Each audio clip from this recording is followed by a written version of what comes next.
Que bom estarmos juntos nessa noite.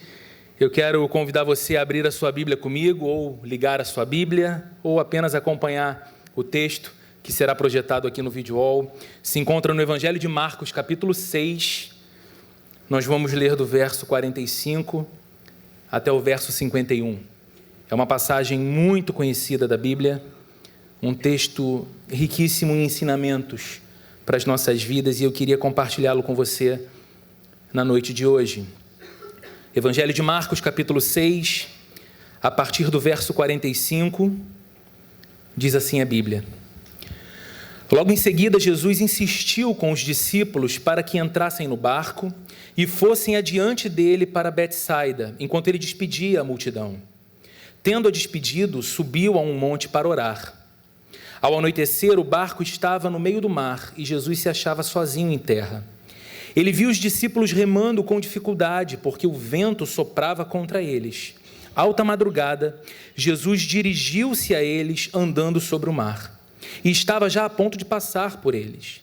Quando o viram andando sobre o mar, pensaram que fosse um fantasma. Então gritaram, pois todos o tinham visto, e ficaram aterrorizados. Mas Jesus imediatamente lhes disse: Coragem, sou eu, não tenham medo.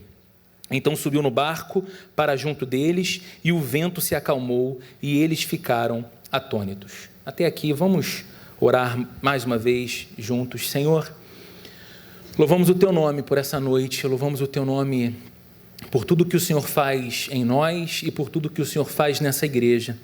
Te agradecemos, Deus, por toda a obra maravilhosa que o Senhor tem nos capacitado a fazer para a Tua glória nessa cidade.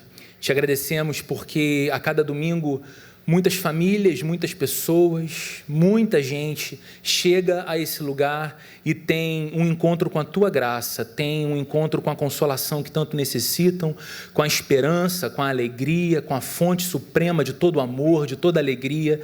Te bendizemos, Senhor, porque estamos aqui em obediência ao Teu chamado, sendo igreja do Senhor nessa cidade, e temos o privilégio de testemunhar as maravilhas que o Senhor tem feito. O que eu te peço nessa noite é que não seja diferente de outros tantos domingos que temos experimentado aqui. Que a Tua graça nos dirija e que a Tua voz seja escutada no interior do nosso coração. Que a Tua palavra nos console, que a Tua palavra nos ponha de pé, que a Tua palavra nos oriente, nos instrua, e que possamos sair daqui ainda mais apaixonados por Jesus, ainda mais desejosos de andar ao lado de Jesus Cristo, que possamos vê-lo saindo desse lugar conosco e entrando nessa nova semana conosco, Jesus querido, e que as nossas vidas sejam completamente impactadas pela realidade da Tua vida na vida da gente, em nome de Jesus. Amém. Todos nós temos, em alguma medida, a experiência com o medo. Todos nós nos relacionamos com o medo. Eu acredito que não há ninguém aqui que possa dizer a respeito de si mesmo que nunca sentiu medo. Você seria alguém, me parece muito estranho, se afirmasse isso. O medo é uma emoção que acompanha todas as fases da nossa vida. Um filósofo inglês do século XVI, chamado Thomas Hobbes, disse certa vez que no dia em que ele nasceu, a sua mãe deu à luz gêmeos, ele e o seu medo. E ele dizia que o medo o acompanhava desde o berço, e ele tinha certeza de que esse medo caminharia com ele até a sepultura. E a gente sabe que é assim. Quando pequenos, nós temos medo das coisas mais bobas, medo do escuro, medo de um barulho diferente na rua.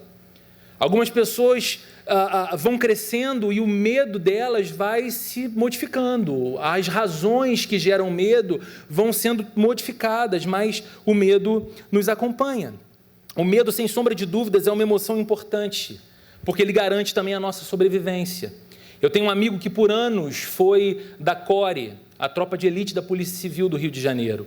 E lembro-me de uma conversa com ele uma vez, ele compartilhando como era a dinâmica de operações, incursões em morro, trocas de tiro com bandidos, ter de entrar em comunidades conflagradas pelo tráfico. E eu perguntei, no relato das experiências, se ele não sentia medo. E ele me disse na ocasião, todos os dias, o tempo todo. E o medo era o que me mantinha vivo. O medo era o que me mantinha atento. O medo era o que me despertava para estar focado naquilo que eu tinha que fazer e como eu tinha que fazer. E a gente sabe que é assim. É o medo que a maturidade pede de nós que nos impede de andar a determinada hora em determinados lugares, na rua, por exemplo, ou entrar com o nosso carro em qualquer beco ou viela. Então, essa emoção ela é importante porque ela nos equilibra. Ela é importante porque ela nos mantém vivos. Ao mesmo tempo, o medo, quando descontrolado, ele pode se tornar uma prisão terrível. Nós sabemos que pessoas podem ficar paralisadas na vida pelo medo. Então elas ficam inertes, elas não saem de um lugar mais. A sua emoção já não reage mais a nenhum outro tipo de estímulo. E por que eu estou falando sobre isso na introdução dessa mensagem? Eu falo sobre isso porque nós vivemos numa época repleta de acontecimentos que nos convidam a sentir medo. As dificuldades, sejam as nossas dificuldades ou as dificuldades das pessoas que nós amamos, nos apontam, nos indicam para experiências que nós temos medo de viver.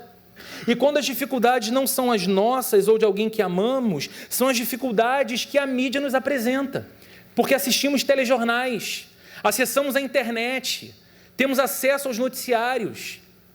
E percebemos então que a crescente escalada do desemprego pode gerar em nós o medo do desemprego. E a gente começa a olhar para o lado da empresa e percebe que alguns quadros já foram reduzidos, que algumas barcas da empresa já saíram e que talvez na próxima leva nós estejamos inseridos ali. Olhamos a realidade de algumas famílias e os divórcios e as rupturas e os traumas emocionais para alguns filhos e passamos a ter medo também do divórcio. Sentimos medo de diminuir o padrão de vida da nossa família, se isso se tornar necessário, de ter de sentar com esposa, com filhos, para conversar, reajustar as economias, reestabelecer prioridades, porque o cenário mudou e a nossa condição agora é outra. Nós sentimos medo da solidão e algumas pessoas com medo da solidão desprezam até a oportunidade de solitude, que é diferente de solidão. São pessoas que, se tiverem de estar num sábado à noite, sozinhas em casa, assistindo Netflix ou lendo um livro, entram em desespero. Parecem que estão na porta de uma depressão. Não é possível que sábado à noite eu não tenha ninguém ao meu lado para partilhar a vida, para sorrir comigo. Porque a gente tem medo dessa história, a gente tem medo de ficar sozinho. Nós sentimos medo do luto. E é interessante porque quase todos nós já tivemos a oportunidade de sofrer o luto, de lamentar a perda de alguém querido. Sabemos que vamos gerar esse sentimento em alguém que nos ama um dia, quando não estivermos mais aqui, e teremos a nossa ausência sentida, mas ainda assim nós temos muito medo de viver a dor do luto. O texto que nós lemos hoje nos fala das dificuldades que os discípulos de Jesus passaram, dificuldades essas que impuseram sobre eles medo. Então é um texto que fala de desafio e que fala de medo, mas que também fala da maneira impressionante como Jesus Cristo interviu nas dificuldades e no medo do coração dos seus discípulos. Para entender essa história, o contexto é muito importante, porque é um contexto muito especial. No início desse capítulo que lemos, o capítulo 6, Marcos deixa uma nota de que a agenda diária de Jesus era muito agitada. Marcos diz que Jesus Cristo percorria povoados, aldeias e cidades, pregando o reino de Deus, curando enfermos, proclamando liberdade aos cativos, dando atenção para pessoas invisíveis para a sociedade de sua época, cuidando, amando, zelando, e a dinâmica de Jesus era intensa. Ele quase não parava para comer, ele quase não tinha tempo de descanso, e os seus discípulos estavam o tempo todo com ele. Há um momento em que ele divide a equipe, ele estabelece uma nova estratégia, ele pega os seus discípulos e diz: olha, não vamos andar mais todos juntos, mas agora vocês vão em duplas. E assim, de 2 em 2, vocês entrarão em regiões, povoados, cidades, aldeias, proclamando o reino de Deus, curando enfermos, trazendo liberdade aos cativos, e eles obedecem a Jesus. E ficam extremamente felizes, porque de fato eles conseguem abençoar e alcançar muitas pessoas. E Marcos, então, ainda no capítulo 6, registra o momento do reencontro desses homens com Jesus. E eles dizem para o mestre o seguinte: Senhor, estamos impactados, estamos muito cansados, estamos extenuados, quase não paramos para descansar ou para comer, mas de fato muita gente tem sido abençoada pela nossa vida desde que o Senhor nos enviou. E o que acontece quando você trabalha de modo muito intenso por um período muito longo? Você precisa de descanso. Férias ajuda. E é exatamente isso que Jesus faz, ou pelo menos tenta fazer, com os seus discípulos. Quando eles se reúnem novamente, Jesus fala: olha, vamos agora entrar num barco e vamos procurar um lugar deserto, diz o texto em Marcos. Vamos procurar um lugar mais tranquilo, mais calmo, para que a gente descanse ali. Está todo mundo cansado, está todo mundo exausto, o cansaço não é bom. Vamos ter um tempo para a gente, para refazer as forças, para bater papo. Acontece que as pessoas descobrem o plano. As pessoas, as multidões das cidades que eram abençoadas por Jesus e seus discípulos, descobrem o plano de descanso, fazem uma mobilização e chegam antes de Jesus e dos discípulos ao destino para onde eles estavam indo. O povo se antecipou, chegou primeiro, e diz Marcos que havia uma pequena multidão de aproximadamente 5.000 pessoas, quando o barco de Jesus chega na margem de destino. E aí no verso 34 desse capítulo 6, Marcos diz o seguinte: quando Jesus saiu do barco, viu essa grande multidão, teve compaixão deles, porque eram como ovelhas sem pastor. Jesus está cansado. Os seus discípulos estão cansados. Eles foram para um lugar de descanso. Mas chegando ali, Jesus se depara com pessoas que, embora tivessem o templo, embora tivessem a religião, embora tivessem líderes religiosos, eram vistas pelo próprio Cristo como ovelhas sem pastor, frágeis, desamparados, sem ninguém que cuidasse deles. E então Jesus muda o plano, desce do barco e começa a ensinar aquelas pessoas. E prega, e dá atenção. E o tempo passa, o dia avança, o lugar é deserto, não há o que comer. E os discípulos têm uma ideia. Eles falam: Jesus, tá bacana aqui, mas seria bom mandar o povo embora agora, para que dê tempo deles encontrarem algum posto Ipiranga aberto, para comprar alguma coisa, porque essa gente tem que comer.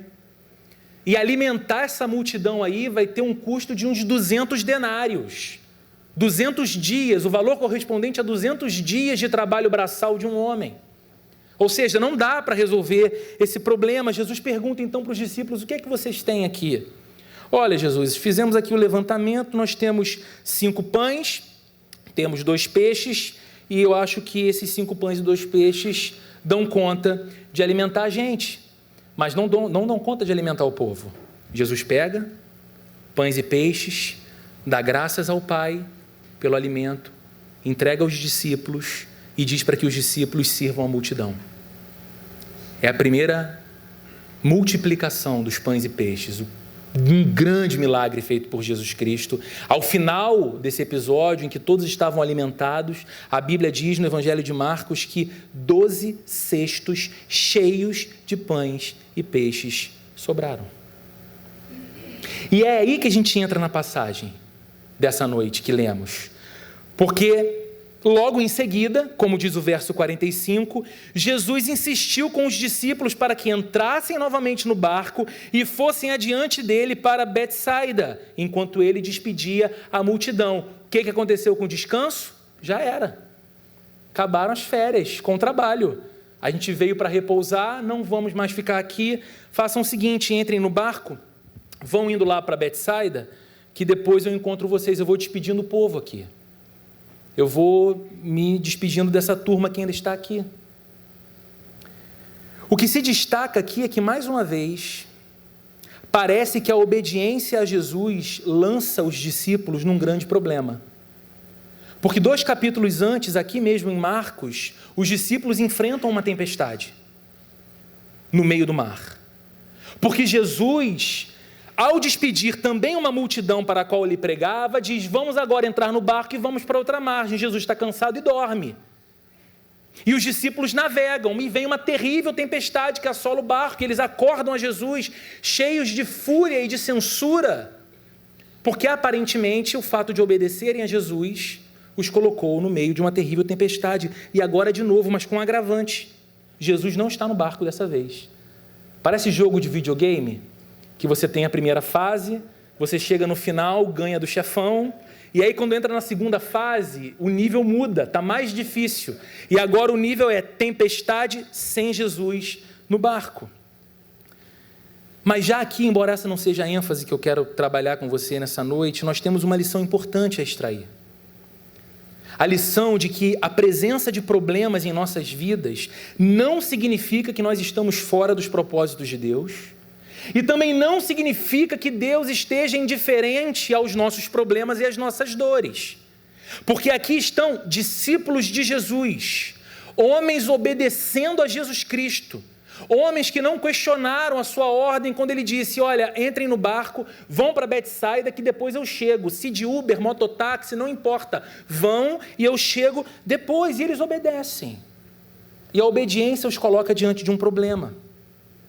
É importante entendermos isso porque a vida cristã não é uma estufa espiritual. A vida de um cristão não é uma redoma que nos blinda de problemas reais da vida real. E há muita gente em muitos lugares dizendo que se você enfrenta problemas e desafios na sua vida, é porque provavelmente você está fora dos propósitos de Deus para a sua vida. Mas não há sustentação bíblica em nenhuma passagem das Escrituras para defender essa tese. A diferença entre um discípulo de Jesus e alguém que não segue a Jesus não é o que acontece a ambos. A diferença entre um discípulo de Jesus e um não discípulo de Jesus é o fundamento sobre o qual cada um constrói a sua própria vida. Você lembra da parábola contada pelo Senhor no final do Sermão da Montanha? Em que após aquela maravilhosa pregação ele diz: quem ouve estas minhas palavras e as pratica é semelhante a um homem prudente, um construtor sábio que construiu a sua casa sobre a rocha. Caiu a chuva, soprou o vento, transbordou o rio, tudo foi impetuoso contra aquela casa, mas ela não caiu porque tinha os seus alicerces na rocha. Mas quem ouve estas minhas palavras e não as pratica é como um homem tolo, que construiu a sua casa sobre a areia. Caiu a chuva, soprou o vento, transbordou o rio, deram com ímpeto contra aquela casa e ela caiu e foi grande a sua ruína. Mas chuva, rio transbordando e vento sobrevieram sobre a casa do prudente e do insensato. Os problemas reais da vida real visita a você que está aqui amando a Jesus e seguindo a Cristo, e aquele que está lá do lado de fora, talvez vivendo inclusive de ombros para Deus. A diferença é o fundamento sobre o qual edificamos a nossa vida. O texto segue. Verso 46 e 47 dizem: tendo-a despedido, subiu a um monte para orar. Tendo-se despedido da multidão, Jesus subiu num monte para orar. Ao anoitecer, o barco estava no meio do mar e Jesus se achava sozinho em terra. É interessante, não apenas nessa passagem, como em muitas no Novo Testamento, perceber a centralidade da oração na vida de Jesus. Em muitas passagens, o texto bíblico nos aponta para Jesus Cristo retirando-se para orar, levantando mais cedo para orar, dormindo mais tarde para orar, buscando constantemente a companhia do seu Pai mediante a oração, dizendo para os seus discípulos que o seu alimento, a sua comida e a sua bebida era fazer a vontade de seu Pai, e ele tinha no caminho da oração essa avenida para conhecer a vontade do seu Pai para a sua vida. O eterno Filho de Deus não se apartava jamais da oração. E se somos discípulos dele, se somos imitadores de Jesus, por que oramos tão pouco? Essa é uma nota interessante dessa passagem. Jesus orienta seus discípulos a partirem no barco, despede a multidão e sobe a um monte para orar. E a cena de Jesus no monte orando, por si mesmo e pelos outros, como ele sempre fazia, Quando você abre o capítulo 17 de João, você é apresentado àquela que é chamada de oração sacerdotal, em que Jesus ora por si, ora pelos seus discípulos que estão ali com ele e oram por todos aqueles que tornariam-se discípulos por causa da missão daqueles discípulos ali com ele, você e eu. Jesus consome a sua vida de oração intercedendo pelos seus, pedindo ao Pai pela vida dos seus. E essa cena de Jesus no monte orando também pelos seus discípulos não deve ser jamais separada da cena dos discípulos no meio da tempestade. E eu acredito que Marcos é intencional ao fazer esse registro. Jesus está no alto de um monte orando, e do alto de um monte orando ele vê o barco dos discípulos no meio do mar, sendo açoitado pelas ondas e pela força do vento em virtude da tempestade. E é exatamente aqui que está a primeira grande lição prática para as nossas vidas hoje. É simples, mas extremamente importante que você entenda. Jesus nos vê em nossas dificuldades. Ele nos vê em nossas dificuldades. O verso 48 diz: ele viu os discípulos remando com dificuldade porque o vento soprava contra eles. Ele viu. Ele viu a luta dos discípulos. Ele viu que aqueles discípulos entraram no centro de uma tempestade, enquanto orava por eles. Certamente os discípulos não conseguiam pensar nessa possibilidade, de que enquanto eles atravessavam aquele desafio terrível, Jesus estava lá na terra, orando pela vida deles ao seu Pai. Eles estavam ocupados demais tentando resistir à fúria das ondas e à força do vento. Talvez eles só fossem capazes, de pensar no fato de Jesus não estar com eles no barco. E se Jesus não estava com eles ali no barco, possivelmente Jesus não tinha condição alguma de intervir naquela situação, de intervir naquela tempestade. E há aqui algumas aplicações para as nossas vidas. Jesus nos vê quando as tempestades nos atingem. Os nossos caminhos jamais estão escondidos dos olhos de Jesus. Não há lugar, não há circunstância que a gente atravessa que seja secreta ou escondida demais para que Jesus não nos veja, para que os seus olhos não estejam percebendo a nossa vida. E hoje, ele não está no alto de um monte. Hoje, ele não está no alto do parque da cidade, com uma visão privilegiada de Niterói, olhando os seus discípulos nessa cidade, enfrentando os seus desafios e suas lutas, e então, quem sabe, ele ore ao seu Pai, pedindo por nós. Hoje, ele está junto ao trono do Pai, intercedendo por cada um de nós. E essa é uma promessa bíblica, que às vezes os discípulos de Jesus desconhecem. E eu te convido a ter acesso a essa promessa bíblica, lendo comigo o texto de Hebreus, capítulo 4, do verso 14 ao verso 16, também será projetado aqui, em que o autor de Hebreus diz: portanto, visto que temos um grande sumo sacerdote que adentrou os céus. Quem era o sacerdote no Antigo Testamento? O sacerdote era aquele que representava o povo de Deus perante Deus. Mas havia uma figura ainda mais destacada e mais importante do que o sacerdote no Antigo Testamento. Era o sumo sacerdote. Porque o sumo sacerdote era essa pessoa que tinha o direito ou a missão de entrar no Santo dos Santos, que tanto no tabernáculo quanto no templo eram o símbolo máximo da presença de Deus no meio do povo, era o lugar da habitação de Deus, e não se podia entrar no Santo dos Santos, não se podia atravessar o véu do Santo dos Santos de qualquer maneira, nem por qualquer pessoa. Então apenas o sumo sacerdote podia fazer isso. Agora olha o que o autor de Hebreus está dizendo: visto que temos um grande sumo sacerdote que adentrou não o Santo dos Santos, mas adentrou os céus, Jesus, o Filho de Deus. Lembra o que acontece quando Cristo é crucificado?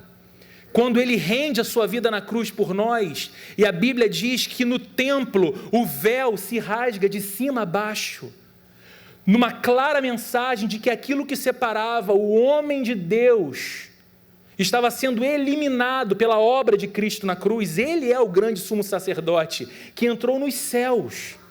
Jesus, o Filho de Deus. Então ele segue: apeguemo-nos com toda firmeza à fé que professamos, pois não temos um sumo sacerdote que não possa compadecer-se das nossas fraquezas. Não temos um sumo sacerdote que não possa compadecer-se das nossas dificuldades. Não temos um sumo sacerdote que não possa compadecer-se quando atravessamos tempestades em mares bravios da nossa história.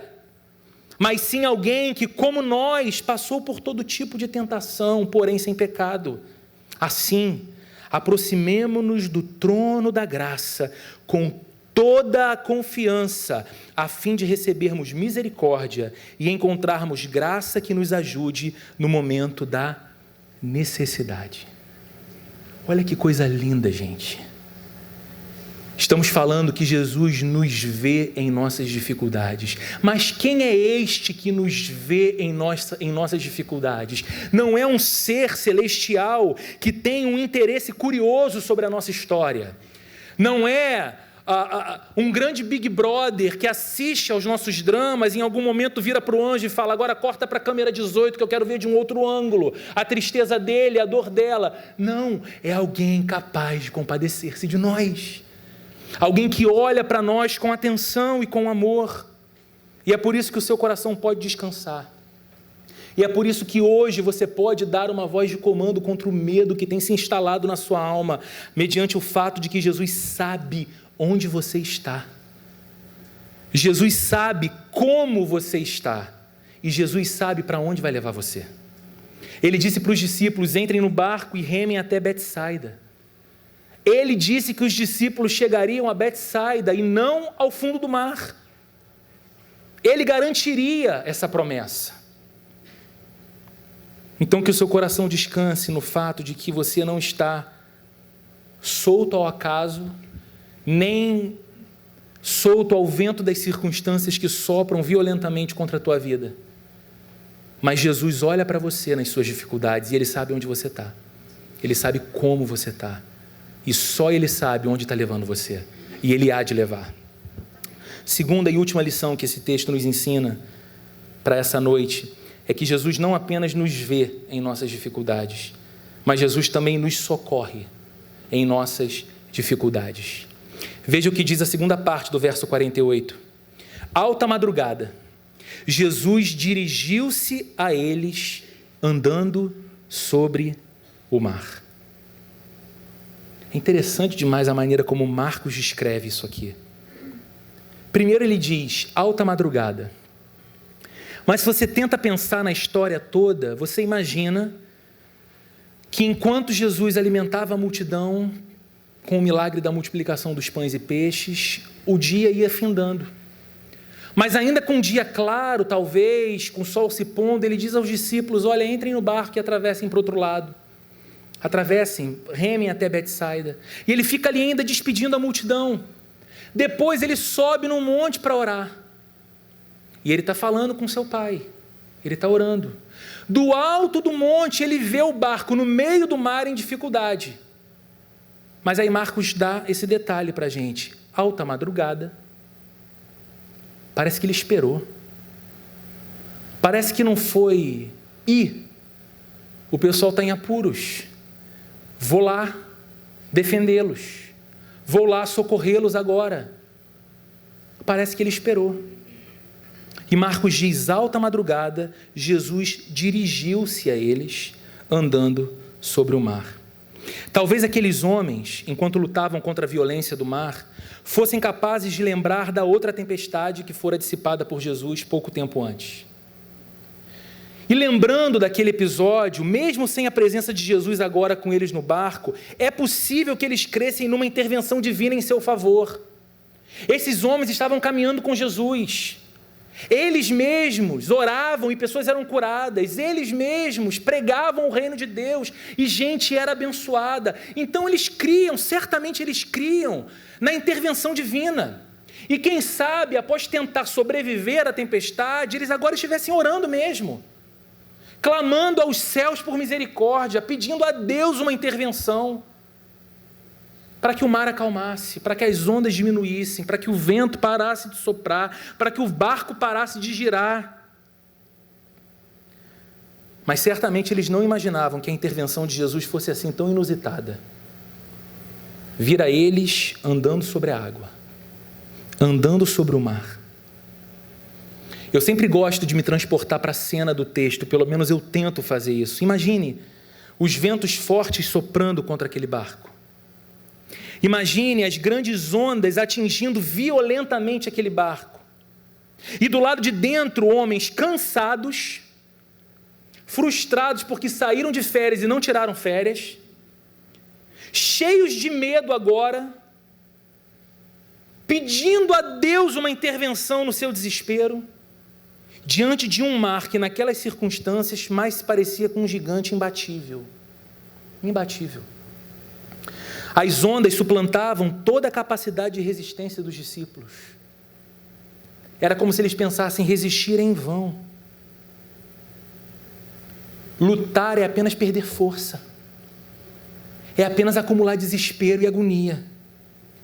E assim acontece muitas vezes com os problemas que nos sobrevêm. Eles são maiores do que as nossas forças para enfrentá-los. Eles nos fazem sentir pequenos diante da sua grandeza. Eles nos desorientam e ficamos perdidos, sem rumo, assim como o barco dos discípulos no meio do mar. E aí, lendo esse texto, eu me fiz uma pergunta. Jesus não poderia ter acabado com aquela tempestade no mesmo instante em que viu os discípulos sofrendo no mar, lá do alto do monte mesmo? Ele não podia falar: Pai, estou aqui nessa comunhão contigo, agora eu olho, olha a turma. Vento, sossega. Mar, acalme-se. E o vento e o mar obedeceriam porque reconheceriam a voz que dias antes tinha dado o mesmo comando. Ele não podia fazer isso. Eles estão em desespero e agonia. Acaba a tempestade do lugar mesmo que estivesse. E talvez quando chegasse em Betsaida e encontrasse com os discípulos: e aí, turma, tudo bem? Ah, mestre, agora tá. Mas no meio do mar, no meio da travessia, e atenção, o senhor gosta de mandar a gente atravessar em horário ruim, hein? Parece que o senhor tem uma informação meteorológica diferente, mas chegamos aqui, tá tudo bem. E aí Jesus então contasse: eu vi, rapaz, fui eu, estava orando por você. E aí falei: vento, para, mar, acalma. Mas ele não faz isso. Por que então que ele vai ao encontro dos seus discípulos que estão aflitos e apavorados, andando sobre as águas do mar? Porque ao invés de acalmar a tempestade de longe, ele caminha sobre a tempestade e sobre as águas. Ele faz isso para revelar aos seus discípulos, mas também a você e a mim, que as ondas que nos ameaçam estão literalmente debaixo dos seus pés. Isso não é lindo, gente?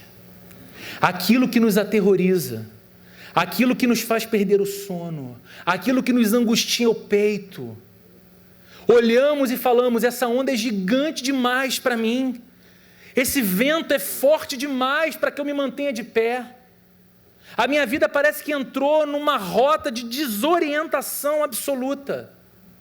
E aí Jesus vem a nós, caminhando sobre essas ondas, esse mar, dizendo a você e a mim que Ele é maior do que os nossos maiores problemas. As tempestades podem estar fora do nosso controle, geralmente estão, mas nunca fora do controle de Jesus. Nunca. Nunca. Ele tem debaixo dos pés aquilo que nos faz ter medo.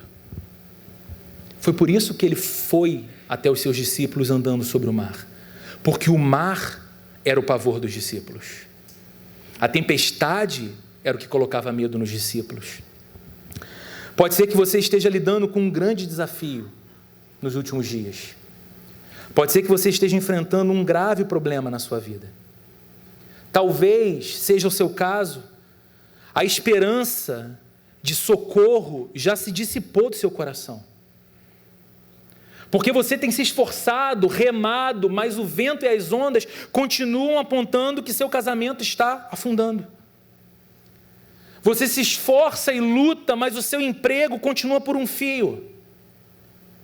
Você se reinventa toda semana, mas a sua empresa segue quebrada e você endividado. A sua saúde já foi comprometida. Pior ainda, a sua alma parece rejeitar o ânimo. Você antes percebia que ainda alternava humor e desânimo, agora parece que você só vive num tempo sombrio, ruim. Nada consegue encher teu coração de alegria, nem de esperança. Mas hoje você pode, e mais do que poder, você precisa lembrar que Jesus vem ao seu encontro pisando sobre as ondas. Ele continua vivo. Ele continua cuidando de nós e Ele vem ao seu encontro pisando sobre as ondas, e Ele é maior e mais forte do que todas as crises que conspiram contra você.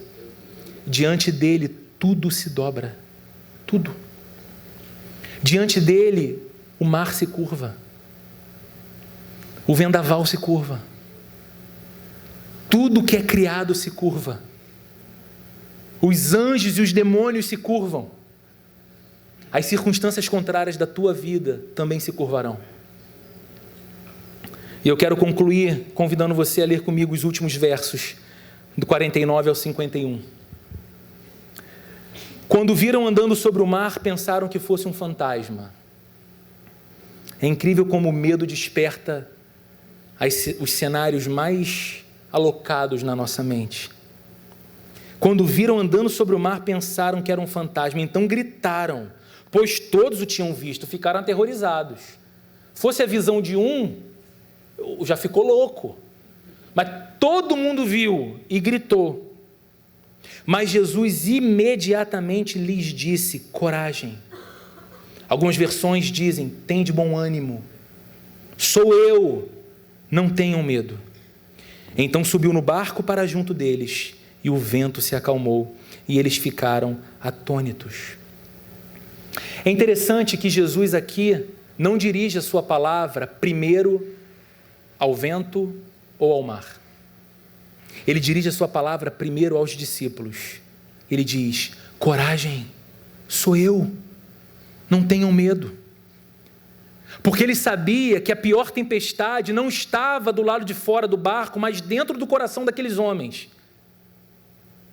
Eles precisavam de calma, de conforto, e encontram isso nas palavras de Jesus. Mas o que é mais lindo para mim aqui é que Jesus não somente anda sobre o mar agitado das aflições e das crises, mas também Jesus faz da própria tempestade o seu caminho para chegar às nossas vidas. É isso que ele está fazendo aqui.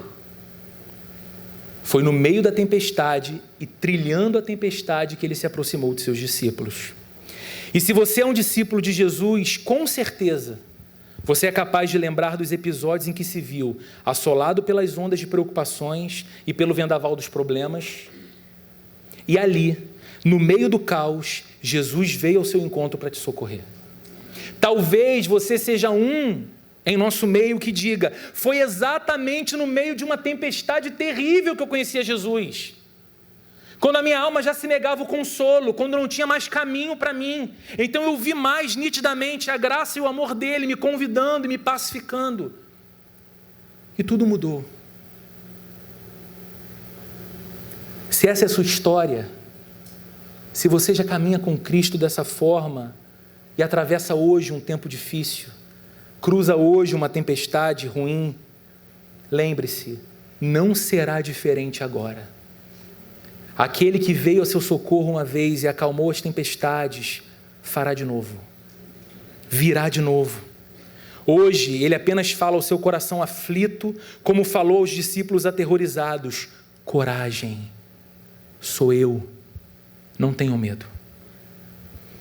Coragem, sou eu, não tenha medo. Se você está aqui e talvez nunca passou pela experiência de render o seu coração a Jesus, você é uma pessoa honesta e honestamente diz, não, eu nunca fiz de Cristo o mestre da minha vida e o Senhor da minha história. Eu nunca entreguei o coração a Ele como quem diz, agora a minha vida é tua. faz dela o que você quer fazer.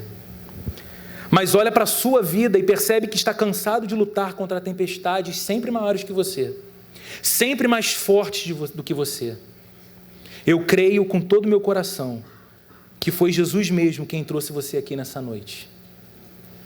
E eu falo isso não como clichê, mas de verdade. Eu creio que Ele trouxe você aqui para que você o veja perto de você nessa tempestade que você cruza agora.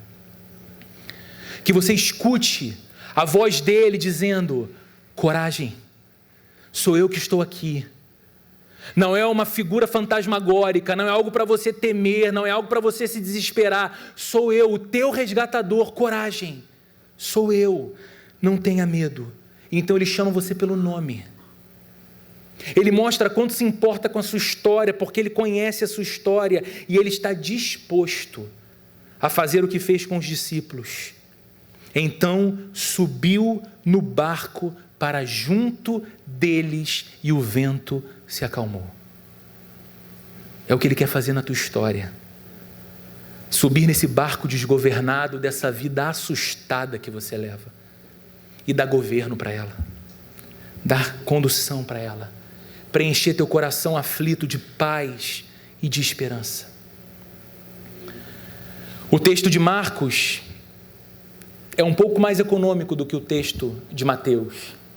Mateus descreve a mesma tempestade, mas entre o pavor de pensar em ser um fantasma caminhando sobre o mar e Jesus subindo no barco, Marcos descreve uma cena linda que acontece com o Pedro.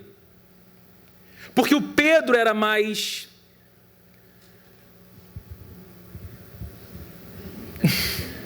O Pedro era mais ousado, abusado. E quando ele ouve Jesus falando: calma, sou eu, Mateus vai dizer que Pedro diz o seguinte: Senhor, se é você e não um fantasma, ordena que eu vá ter contigo sobre as águas.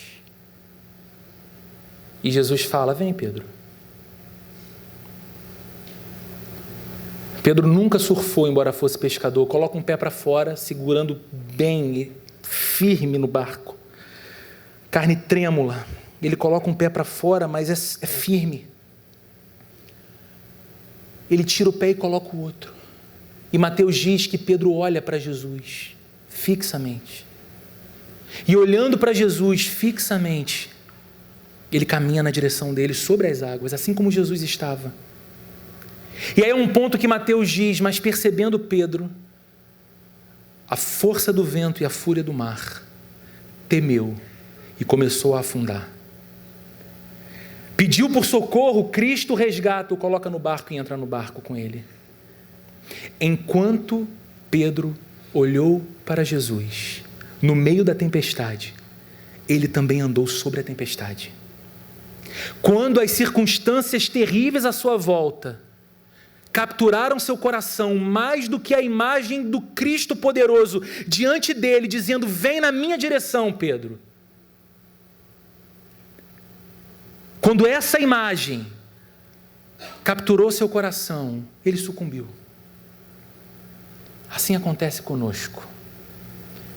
Cristo é esse que nos convida a ter o coração acalmado pela presença dele vindo em nosso resgate sobre as ondas de tribulação e angústia. E ele nos convida para que, se o vendaval não passar, se a tempestade não se dissipar imediatamente, que a gente ande sobre essa tempestade com ele, olhando para ele. Olhando para ele. Então que você saia daqui nessa noite tendo o teu coração focado em Jesus mais do que nunca.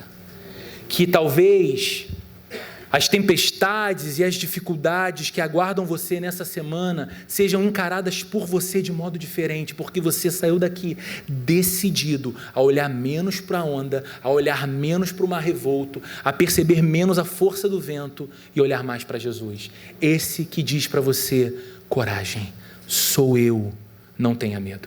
Vamos orar?